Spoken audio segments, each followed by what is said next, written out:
Live from WRAL News Headquarters in Raleigh, your number one source for local news. WRAL News, coverage you can count on. Raleigh police are investigating a shooting that injured a woman and 2 children. What we're learning about the search for the shooter. Plus, the FDA approves the first contraceptive pill available without a prescription. We're live with reaction from a local physician. And for tomorrow, we have a level 1 risk for severe storms. I'll show you how early those storms could start up.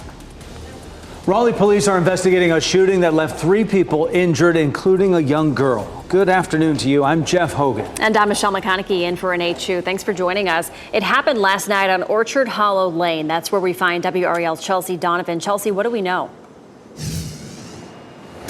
Michelle, neighbors say that shooting happened right in this area here, sort of where that grass is stripped away on that hill. They tell me that a group of young children were outside playing with water balloons when that gunfire broke out. One of the neighbors actually telling me her child was injured as she was running away from the sound of that gunfire. You can see those bullet holes in this video here in this apartment on Orchard Hollow Lane. Just before 7 o'clock, police responded here and they told us that two women and a young girl were injured. Raleigh police say when they arrived, they found a woman with a gunshot wound. She's now hospitalized with serious injuries. They also located a young girl and another woman with non-life-threatening gunshot wounds. Raleigh police do say, though, that this is an isolated incident. I just heard back from Raleigh police. They've got no update at this time. No arrests have been made, and this is a situation that's currently under investigation. Michelle? All right, Chelsea Donovan, live in Raleigh. Thanks, Chelsea. Police say a chase through several counties started with an attempted burglary at a gun shop in Wendell. The chase ended with a crash on the Beltline in Raleigh around 4:30 this morning at the I-40, I-87 split as you come right into the city. Deputies joined that pursuit on US 70. Video from the WRAL Breaking News Tracker shows the car involved off the side of the road after that crash.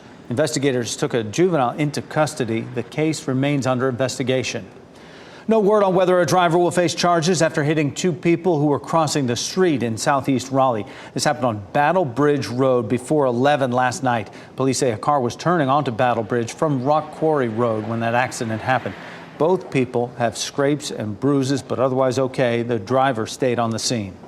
For the first time, U.S. officials have approved the first over-the-counter birth control pill. That means prescriptions will not be required to get access to the pill. WRAL's Destiny Patterson is live at a nearby pharmacy where these pills will soon be available. Destiny.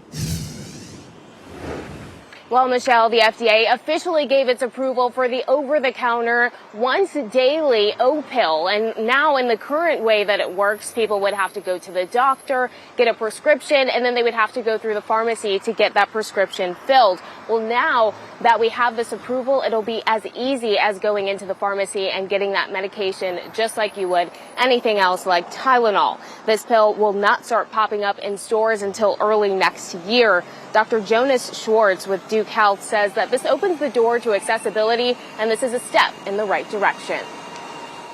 Evidence that this is a safe pill, right? This pill has a safety profile that's similar or better than drugs that we commonly use over the counter, like Tylenol. So we know this is safe. Now, there is no age restriction on these sales. At this point, we don't know exactly how much this medication will cost, but we do know that generally speaking, over-the-counter medication is cheaper than prescriptions, but it's not typically covered by insurance. Some major news for the healthcare industry. Destiny Patterson live for us. Thanks, Destiny. Updated COVID shots could be ready by the end of September. The Health and Human Services Secretary warned manufacturers to price the shots at a reasonable rate. This would be the first time the federal government is not distributing the COVID-19 vaccines. In June, the FDA recommended the updated vaccines be single-strain booster shots targeting the Omicron subvariant. Those should be available in mid to late September. I'm Matt Tallhelm in the WRAL Live Center. All cheers after the opening bell on Wall Street. Stocks are up for the 4th day in a row, reacting to this news here. June wholesale prices rise less than expected encouraging inflation report. Yeah, those the producer price index up 0.1%. That's the price that wholesalers and businesses pay. This comes after some good news just yesterday. You remember we told you about the consumer price index, the price we all pay for things, up only 3%, the lowest level since March of 2021. I'm going to show you how the markets are reacting right now to all of this good news. All green, all up arrows across the board. The Dow up 52 points here, S&P up 27, the Nasdaq up 160 points here, reacting to that good news that those prices are going up a little slower. Certainly is, Matt Tallhelm. Fingers crossed, right? Parts of the area are under a level 1 risk for severe storms tomorrow afternoon as we take a look downtown Raleigh here from this live camera. Elizabeth Gardner is in the WRAL Severe Weather Center right now with a look at the timing of when folks can expect those storms, where they are. This is going to be an interesting timeline for us. It may be that we see around midnight tonight a round of storms that develops and drops down from the north, and then another round tomorrow afternoon. We could see some strong storms overnight, but we'll have a better chance of severe weather in the afternoon. And so this includes Durham and Raleigh, northward up toward Person County, back down to Goldsboro, and on to the north and east. And again, it is in effect for tomorrow. We'll take a look at Futurecast for this afternoon. We're seeing a mix of sun and clouds out there. There could be an isolated shower or thunderstorm that develops in our southern counties this afternoon, but our chance is just 20%. Watch this, though. At 9 o'clock, look at that big band of rain and possible thunderstorms that starts to drop over us. There's midnight, and you can see it looks like a pretty hefty band. Lots of heavy rain here. Could be some wind damage that occurs. This is 3 a.m. Rocky Mount, Durham, Raleigh, and then it just continues to drop southward. Around 6 a.m., we're seeing it from Rocky Mount to Raleigh to Southern Pines and Fayetteville, and it finally begins to fizzle around 8 or 9. Pretty soon after that, we start to see more storms developing around lunchtime to 3 o'clock. We're seeing scattered storms, especially south and east of the Triangle, and more of those develop and continue overnight. So a good chance of rain tomorrow for a good chunk of the day, too. Our best chance may be overnight up until around 8 or 9, and then again in the afternoon into the evening. So we'll be watching that very, very closely. It's going to be a hot day for us today. Our temperatures climb into the mid-90s for this afternoon. Already it feels like 97 in Durham and Raleigh. It feels like 100 in Fayetteville, 104 in Clinton. So easily we're going to have a heat index today around 100, tomorrow around 98, and in the low 100s on Saturday and Sunday. We'll talk about how long the intense heat will be with us as well coming up. Thanks, Elizabeth. We have breaking news this noon. The man convicted of killing 11 people in a Pittsburgh synagogue shooting is eligible for the death penalty. A federal jury came to that decision this morning after 2.5 weeks of testimony in the case against Robert Bowers. Now the jury will decide whether to sentence Bowers to death. The October 2018 attack at the Tree of Life Synagogue is considered to be the deadliest anti-Semitic attack in U.S. history. The Buncombe County District Attorney says a North Carolina state trooper was justified in a deadly shooting. It all happened on July 3rd along I-26. Dashcam video shows the moments before the trooper fired his weapon. The video shows a driver point a gun at Trooper Jeffrey Dunlap. Then he fires the weapon, but we're not showing you that. Dunlap was shot in the chest, but the round was stopped by his bulletproof vest. The trooper returned fire, killing the 57-year-old man. The trooper says it began when he asked the driver to take a sobriety test. Oscar-winning actor Kevin Spacey took the stand today in London in his ongoing sexual assault case. This was the first time the jury has heard from Spacey directly. The actor has pleaded not guilty to 12 charges relating to incidents that allegedly involved 4 men that occurred from 2001 to 2013 in Britain. If convicted of the charges, the maximum punishment is life in prison. Some breaking news here in the WRAL Live Center. In the last hour, we've learned that the Federal Trade Commission is investigating the maker of ChatGPT. This is a headline that we posted on WRAL TechWire. You can read the full article here, but they're investigating that ChatGPT developer, OpenAI, that's the company, about some consumer privacy concerns here. They want to know about the potential risks of harm to consumers, including some reputational harm, of course. Artificial intelligence posing a threat here from a lot of folks think to jobs, national security, even democracy here. The FTC wants to know how ChatGPT and its maker there are handling your private information. So those privacy concerns about all this artificial intelligence. That investigation going on right now by the feds opening up that case against the maker of ChatGPT. Thanks, Matt. In less than 30 minutes, you can share your thoughts on future growth and development in southeastern Wake County. The county is taking suggestions about a 23 square mile piece of land called the Lower Neuse area. It borders Johnston County and includes parts of Raleigh and Garner, as well as the southern loop of 540 that'll run right through it. A virtual meeting about the future of this area takes place at 12:30, and you can sign up on the Wake County website.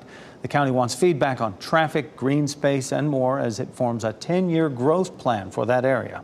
Tickets are still available for the Panthers' annual Fan Fest at Bank of America Stadium. It's a night of football, fireworks, and all sorts of Panthers fun. It's happening Wednesday, August 2nd in Charlotte. That's just a few weeks from now. Tickets are $5 on Panthers.com or Ticketmaster, and sales are limited to 6 tickets per purchase. Next at noon, the investigation is over at the White House regarding the cocaine found there earlier this month. What was determined about who left it in the West Wing? Also, a missing 15-foot python has been found, where its California owners found Big Mama and her hilarious TV debut. Plus, Duke Energy is getting ready for an AC overload. Coming up at 12:30, how the company is preparing for the days of heat ahead. Download the new WRAL streaming apps on Roku, Fire TV, Apple TV, and Android TV.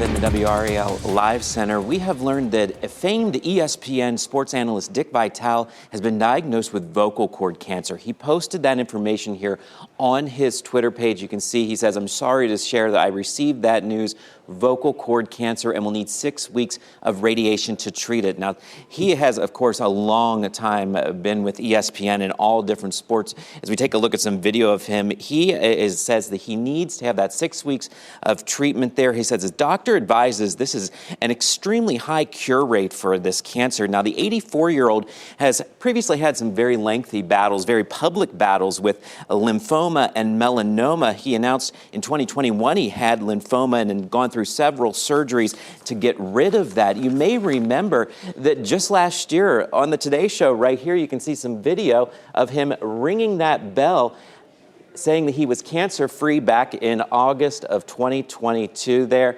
ringing that bell outside of his hospital, but again, now announcing that he has vocal cord cancer. Johns Hopkins says there are about 10,000 cases of vocal cord cancer every year. Well, certainly sad news, Matt. That voice, we all know it. Secret Service says no fingerprints or DNA were found on the bag of cocaine at the White House and no leads so far. Madeline Rivera has the update on the closed-door meeting involving House oversight members and staff. In a secure room for classified information on Capitol Hill, the Secret Service told the Republican-led House Oversight Committee what they know about how a bag of cocaine got into the White House earlier this month. Its discovery prompted a partial evacuation and broader questions about the building's security. It is deeply frustrating. This is one of the most secure locations in the world with some of the best law enforcement officers in the world, and they don't have any answers. The drug was found in a cubby used by both guests and staffers who are in the West Wing. Over the last few days, the agency has been combing through security footage and visitor logs, but the culprit is still a mystery. They were able to narrow down a list of approximately 500 people. White House officials are deferring to the Secret Service, which is leading the investigation. Their response only adding to the Republicans' growing frustrations. It's a complete failure. Madeline Rivera reporting the Secret Service is wrapping up its investigation without naming a suspect. Republican Congresswoman Marjorie Taylor Greene is out of the House Freedom Caucus. A majority of the group voted to oust her just before the House recessed on June 23rd. Greene has a history of making controversial statements supporting debunked conspiracy theories and attacking transgender people. The caucus has never removed a member before, and its process for doing so is secretive. Well, Sunday marks the first anniversary of 988's launch, but a new poll released today reveals that 82% of adults were either unfamiliar with or had never heard of the 988 suicide and crisis lifeline. There have been nearly 5 million calls, texts, and online chat messages that have been answered through the suicide hotline. Almost 1 million of the nearly 5 million contacts were linked to the Veterans Crisis Line. But call centers say they are in need of more support and funding. NBA superstar, the King LeBron James, is showing no signs of slowing down. During this year's ESPY Awards, the basketball legend announced he will return to the Lakers and the NBA for his 21st season. The all-time leading scorer had earlier hinted at possible retirement, but it's long been suspected LeBron wants to stick around to play alongside his oldest son, Bronny. Bronny will be eligible to enter the NBA draft in 2024 when his father is 40 years old.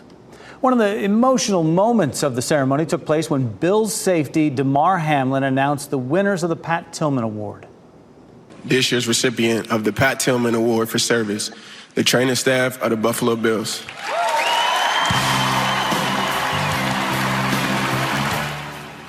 So great. Hamlin went into cardiac arrest during a game against the Cincinnati Bengals January 2nd. When the staff came on stage to get the award, Hamlin teared up.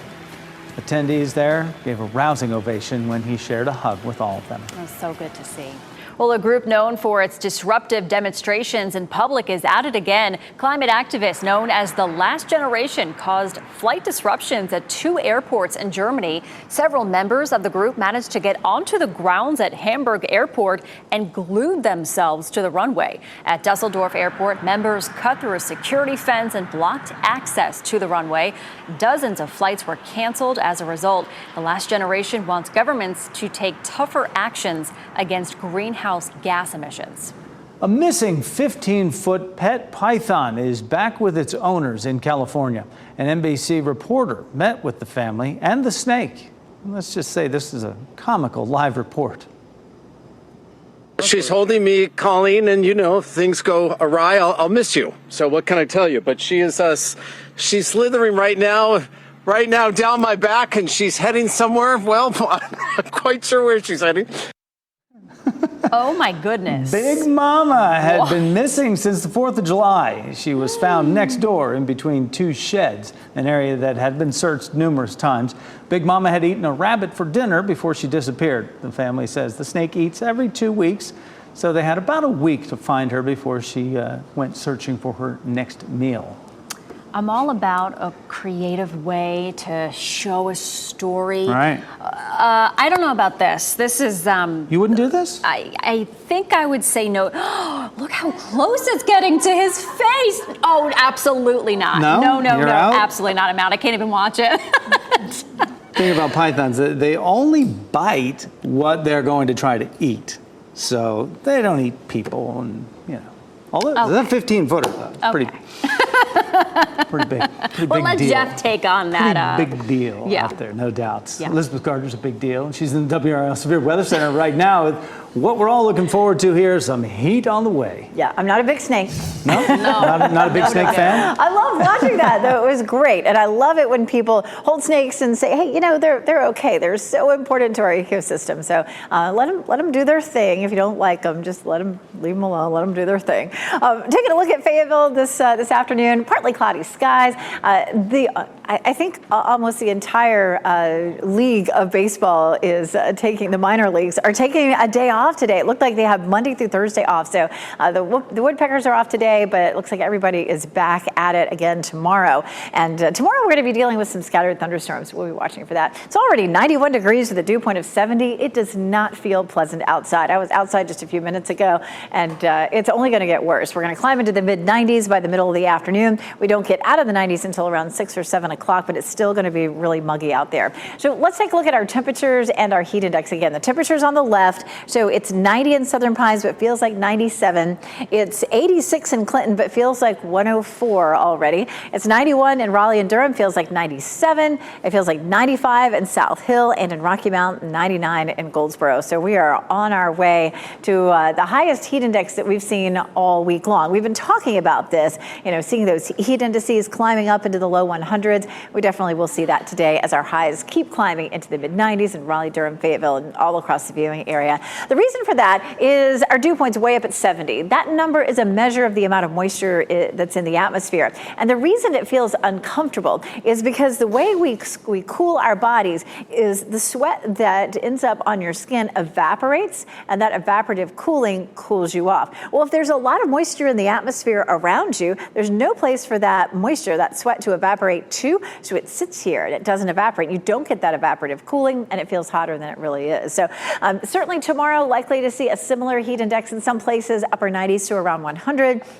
And then Saturday and Sunday, same story. We might get into the 105 range on Sunday. We're going to be watching that. 105 is the threshold for a heat advisory. It doesn't look like we're going to have, a heat advisory for today, tomorrow, on through the weekend, but we might see one Sunday with a better chance of seeing it next week. If you're looking for a cool place to hang out over the weekend, there'll be a few thunderstorms at the beach on Saturday, mainly just inland from the beaches. Temperatures will be in the mid-80s for highs, and the mountains also a good chance of afternoon storms. 88 in Asheville, but 80 in Boone, and some of the higher elevations seeing temperatures in the upper 70s. So either one of those spots a good place to be over the weekend. 95 today, but 91 tomorrow. Our temperature drops a bit because of the amount of rain that we'll see. As a matter of fact, coming up in just a little while, we're going to go over Friday and take a look at Saturday and Sunday too, in terms of how much rain we will see through the weekend. All right, thanks, Elizabeth. Ahead today on our evening news, we've seen plenty of bills in the state legislature this year regulating what children can and can't do with and without their parents' consent. Tonight on our News at 5, WRAL's Capitol Bureau Chief Laura Leslie examines what rights minors have. Then at 6, thousands of dollars meant for funeral services missing. 5 on your side investigates new accusations against a funeral director who has pleaded guilty to embezzlement charges before.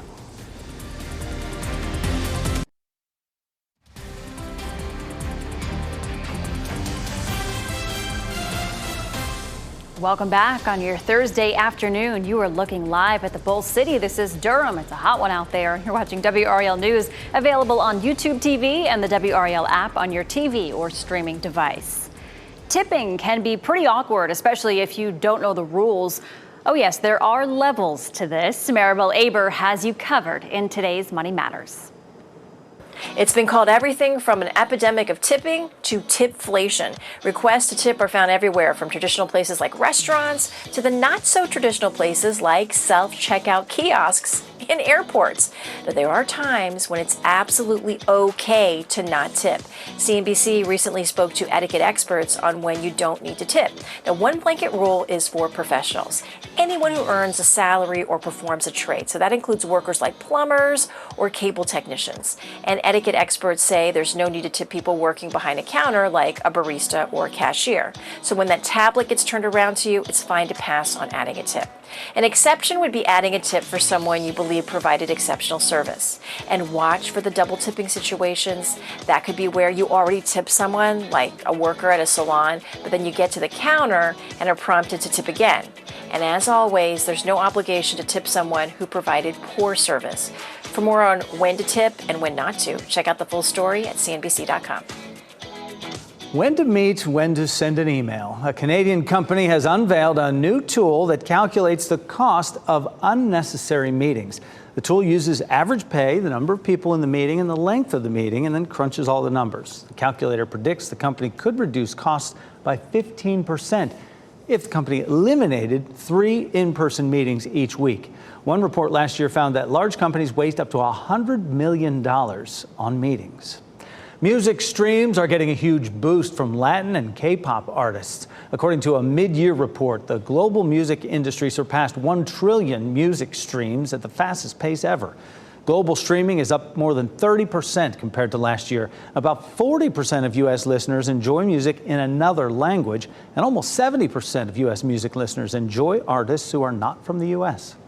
Your chance to snag some great deals on toys, clothing, and more for kids is back in Raleigh with the Kids Exchange Consignment Sale. You can get an early start tonight from 5 to 8 p.m. with a $20 admission fee. Otherwise, the sale officially kicks off tomorrow with free admission. It's all happening at the Jim Graham and Expo buildings at the North Carolina State Fairgrounds.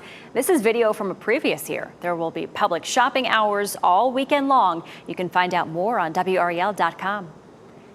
Coming up, President Biden closes out his week in Europe with high-level meetings with G7 nations. We'll recap the formal pledge of support for Ukraine. Plus, cutting down on prep time, the new robot that Chipotle hopes will save them time and effort.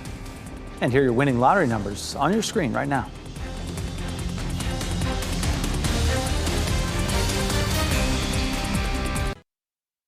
Shot in 4K ultra high definition. Your number one source for local news. WRAL News. Coverage you can count on.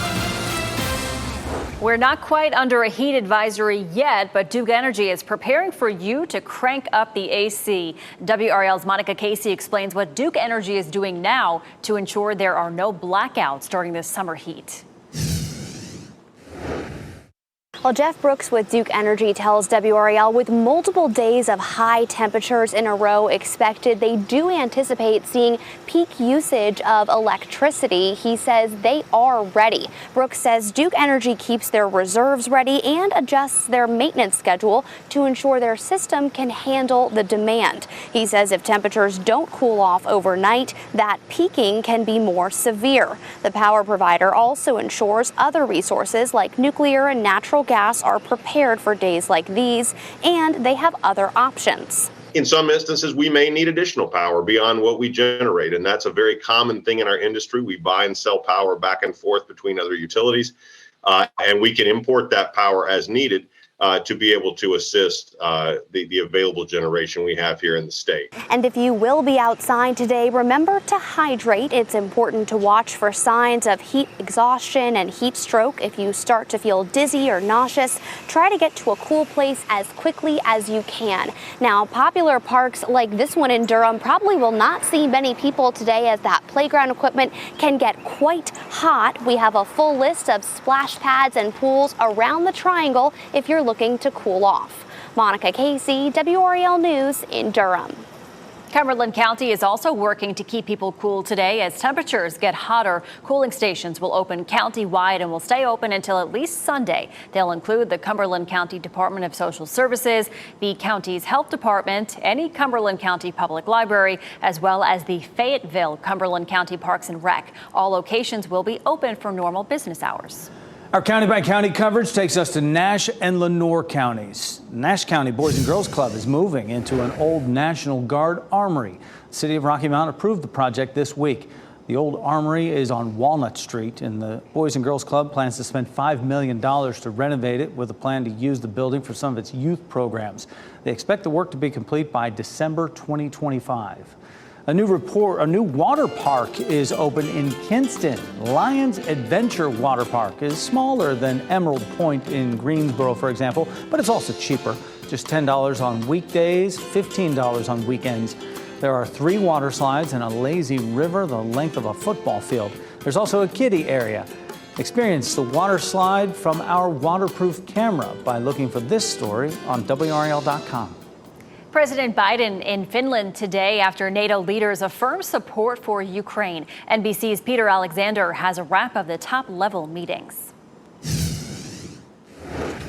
This morning, President Biden standing in solidarity with NATO's newest member, Finland, after celebrating a harsh rebuke to Russian President Vladimir Putin while celebrating the expanded strength of NATO. Putin still wrongly believes that he can outlast Ukraine. And even after all this time, Putin still doubts our staying power.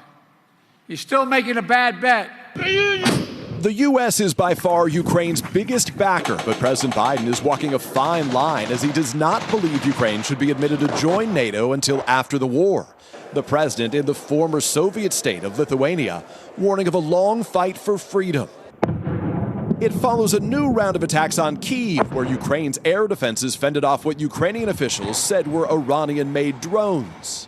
Earlier, the president met with Ukraine's President Zelensky, who arrived at the summit expressing anger at NATO's refusal to set a concrete timeline for Ukraine's membership, but left seemingly satisfied by the leader's long-term security commitments. I think what happened today at the summit, we had great unity from our leaders. President Biden's facing criticism for the U.S.'s commitment to deliver Ukraine cluster bombs that are banned by more than 100 countries, including many NATO nations. because those weapons pose a threat to civilians. Zelensky defended the move. And I didn't hear from all the, parts of the world when Russia began to use it. This stop comes almost 5 years to the day after former President Trump huddled with Putin here in Helsinki, saying he believed Putin's denials about Russia's election interference over the assessments of America's intelligence agencies. That was Peter Alexander reporting. Raleigh police are searching for the person who fired shots at a car along New Bern Avenue. It all happened near the Budgetel Inn around 11:30 last night. No one was hurt. We have reached out to officers to find out if they've made any arrests. Statistics obtained by WRAL show more than 600 crimes were reported in this area of New Bern Avenue between 2017 and 2022.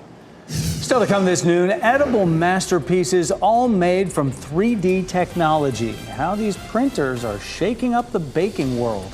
And one of the most iconic signs in America is celebrating a milestone birthday, and there's more history behind it than you may think.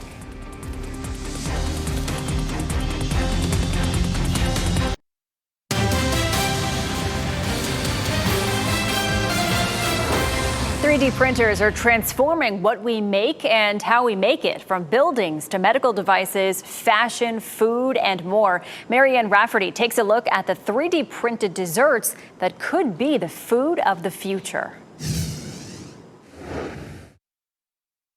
They may look like action figures, but they're actually desserts of the future. Los Angeles-based company Sugar Lab calls itself a digital bakery, which uses a specially modified 3D printer to create edible sweet treats using, you guessed it, sugar. 3D printing has the potential to really remake almost every industry that we can imagine, and food is one of them. From your favorite animated characters to company logos and even custom designs, this printer can do it all. One day these things are going to be in like everyone's kitchen. Not tomorrow, but sooner than we think. And while other 3D printers are being used to make meat and fish products, Sugar Lab says theirs is the only one in the world certified by the National Science Foundation, an independent government agency. And it's the only one that operates at scale. So we can print thousands and thousands of products overnight and have it ready for the chefs in the morning. And that's the really key difference between this technology and other 3D printers. But just because these edible masterpieces are made by technology, the computers aren't the only ones doing the heavy lifting. It really takes working with a chef and having a goal, researching what ingredients you want, sourcing them, bringing them in-house, mixing them up, tasting them, before they even go into the 3D printer. That was Marianne Rafferty reporting. The desserts can be used as cake toppers. They can add flavor to your favorite drinks. They can even be stuffed with different fillings. Chipotle is creating a new way to make its guacamole faster. The chain is partnering with a product development firm to make a robot that speeds up the guacamole process. Now, the avocado, as it's called, cuts, cores, and peels the avocados. The hand smashing is still done by human workers. The robot can hold up to 25 pounds of avocados at once and is expected to reduce prep time by 50%. Chipotle says it is committed to finding more ways to implement robotics to increase efficiency in the workplace. My name is Bobby Beacon, and I have superpowers, but I don't always have them under control. When I get frustrated, they erupt. All right, get ready for a real treat. After the break, I'll talk with New York Times best-selling author Derek Barnes about his newest book with a special message about the power of teachers. Also, hit the pavement this weekend with a local Raleigh Run Club, how the 5K will benefit at-risk youth. You can't teach the babies if you don't love the babies. That's a quote from New York Times best-selling author Derek Barnes. And it's not the only accolade to his credit. He also has 2 Kirkus Prizes, 2 Coretta Scott King honors, and an Ezra Jack Keats Award. We've had Derek on the newscast in the past, and now he's back with his new book, Like Lava in My Veins.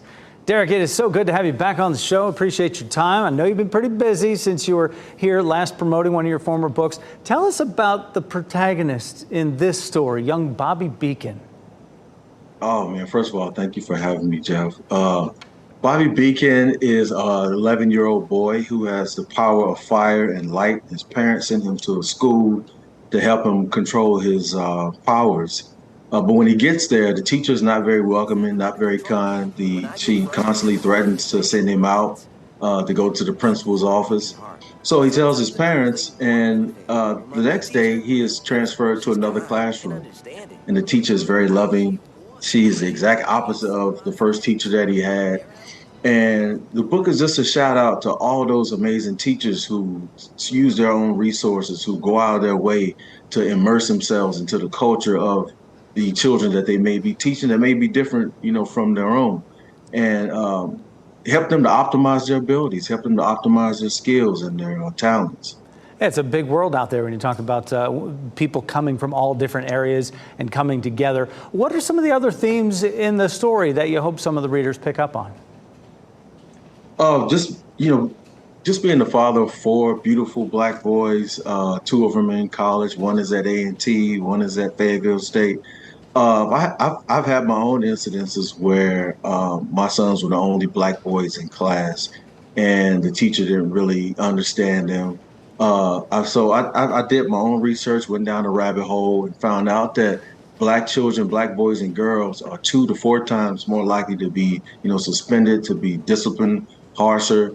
So the book is not only just for black boys and girls, but also just for those children that are in spaces where they aren't feeling appreciated, where they are not feeling loved, where the curriculum doesn't fit their particular needs. So the book is also for those children as well. A wide-ranging audience there. Did you set out to specifically write the book for someone in particular? Mostly for my boys. We have, again, 22-year-old, 18, 16, one headed to Hampton next year, and my 12-year-old son. Even as a substitute teacher, I've had so many jobs before I became an award-winning children's book author, but a substitute teacher, I've been in classes where there were spaces taped out on the floor for the lone black boy in the class because he didn't know how to behave himself. So it's for all those babies out there. And again, it's definitely for those teachers that go out of their way to learn more about the children that they're teaching, and learn more about the families that that these babies come from. I know it's summertime now, and teachers don't want to think about getting back to school, but this book is definitely for y'all. We have just a couple of seconds here. I know you're over in Charlotte right now. I know you'll be here for a signing on Saturday in Raleigh. Where is that and what time? Oh man, I will. I was just telling you before, I've been everywhere. I've been in Chicago, been to Columbus, Ohio, just got back from New Orleans. But this weekend, I will be in Raleigh, North Carolina at Quail Ridge Books, one of the best independent bookstores in the country. I will do a reading of Like Lava in My Veins, and definitely a book signing and taking pictures, because I appreciate y'all so much. This has been a long journey, 18 years. 3 New York Times bestsellers, but it hasn't always started like that. And this has been an extremely long road. So anytime I can get a chance to come out and meet the people that purchase my books, I'm there. So and I know, please show up. Yeah, I know this book has started off great already, and you're just going to add to that. Derek Barnes, thank you so much for joining us. We'll see you in Raleigh this weekend. Thank you, Jeff. Appreciate y'all. Welcome. Peace. All right, lace up your running shoes and join the Runology Track Club for their inaugural 5K. It's happening this Saturday. The run will take place at George Williams Athletic Complex in Raleigh. The event benefits the St. Augustine's University Track and Field Program, as well as Olympic medalist Bershawn Jackson's Run U Express Youth Program. All participants will receive a 5K medal at the finish line and a shirt. There will also be prizes for age groups, as well as overall first, second, and third place winners. A really fun event benefiting something awesome. A lot of stuff we have going on in Raleigh this weekend. Stay hydrated for that one. Elizabeth Gardner in the WRAL Severe Weather Center. Is going to be hot. It is, boy, hot out there right now. We're already seeing the heat index at triple digits right now. We take a look around the area. One of the reasons is all that sunshine. Another reason is our flow is coming from the south, and it's pushed a lot of moisture into the atmosphere. So high heat index today. Apex looking partly cloudy, so is Chapel Hill, courtesy of Top of the Hill Restaurant. restaurant. And of course, they're in Fayetteville, seeing a lot of sunshine right there outside of our Fayetteville newsroom. We're going to take another look at temperatures because this changes, of course, as we get through the day. Our temperatures climb a little bit. We'll see more moisture surging in. So it's 88 in Fayetteville, but feels like 100. It's 88 in Clinton, but feels like 108. It feels like 99 in Goldsboro. The actual temperatures on the left and the heat index is on the right. So it feels like 99 in Durham, 97 in Durham and Raleigh, 97 in Southern Pines, and 99 in South Hill and Rocky Mount. So we are getting right there into that triple-digit heat index across most of the viewing area. Here's a look at the big picture. We have had some thunderstorms diving south through the Mississippi Valley. Some thunderstorms starting to pop up in the mountains. We might see a little bit, starting to see a sea breeze front developing here. Some of those could edge inland this afternoon, but our chance for thunderstorms today is just 20%. If we see anything, it would be, say, around Goldsboro or maybe down into Sampson County. Again, for tomorrow, we have that level 1 risk from Durham and Raleigh northward and eastward, and we're going to be watching for that chance of storms in 2 rounds. We're going to start with today, and you can see this afternoon at 2 o'clock, again, isolated shower down to the south, Goldsboro, Clinton potentially, and just not a whole lot out there to cool us down. But then we have one of the systems dropping in from the Ohio Valley. This is 9 p.m. We'll pause it again at midnight. A pretty impressive looking band of rain, possibly thunderstorms with this, some heavy rain, and it wouldn't be out of the question to have a little bit of wind damage with this coming through. So that's midnight. We'll pause it again at about 7 o'clock. So we're going to have, 5, 6, 7 hours of this dropping across our viewing area, and then we'll have a bit of a break. Starting right around or just after lunchtime, we'll have more storms developing, and again, the potential for some strong to severe storms. Wind damage will be our greatest threat, but it's likely that the rain will be very heavy with this, and of course, we'll see it in at least 2 rounds. You can see another round trying to kick up again overnight on Friday night into Saturday. Here's a look at our rainfall potential between tomorrow and Sunday. Easily 1.5 inches or even a little bit more than that. In most places, this is a bump up from the rainfall that we had earlier. So brand new run at the computer model showing a little bit more rain. Tomorrow, 91, 92 Saturday, 93 Sunday, 70% chance of rain tomorrow, 50 Saturday, 30 on Sunday. We take a look at the tropics. We're still watching this one system out here in the middle of the Atlantic Ocean, a 60% chance that it develops. If it does, it's just going to wander around out there in the Atlantic and doesn't look like it's going to cause any problems for anyone. So we're hot today at 95 into the triple digits for the heat index. A good chance of showers and storms on Friday, and then that chance decreases over the weekend and the heat starts to climb again. Potentially triple digit heat indices for next week. We'll be right back with your top stories. As we wrap things up, here's a look at a few of the headlines we're following today. Raleigh police are investigating a shooting that left 3 people injured, including a young girl. It happened on Orchard Hollow Lane. Officers say when they arrived on scene, they found one woman with serious injuries and 2 other victims with non-life-threatening injuries. Police have not made any arrests. For the first time, U.S. officials have approved the over-the-counter birth control pill, and that means people will not need a prescription to get it. At this point, it's not clear how much the medication will cost. It's important to note that over-the-counter medication is generally cheaper than prescriptions, but is typically not covered by insurance. Hollywood's biggest star is 100 years old. The famed Hollywood sign started out as a temporary billboard to advertise a new development. But did you know that the original sign actually read Hollywood Land? In 1949, it was battered by bad weather, and at one point, the H fell down. The Hollywood Chamber made a deal to rebuild the H and simultaneously remove the land. So there's a little history that you didn't even know you needed to know. Didn't know. Pet of the day comes to us from the SPCA of Wake County. This is Victoria. She's just over a year old, has been waiting 161 days for the perfect home. Victoria was born with a condition that makes her a little bit more clumsy and wobbly, but she doesn't let it slow her down. She gets around really well. And because Victoria is different than other cats, she needs some extra care. She's extremely affectionate, absolutely loves people. You can visit spcawake.org to learn more about Victoria. She's lounging. It's a good place to be inside on the couch today. If you don't need to be outside, it's going to be a very hot day again. Get the AC. Yes. Crank it up. All right, NBC News Daily is next on WRAL. Your next local news update is in 30 minutes. You can get breaking news updates anytime with our WRAL News app. Try to stay cool out there. Have a great day.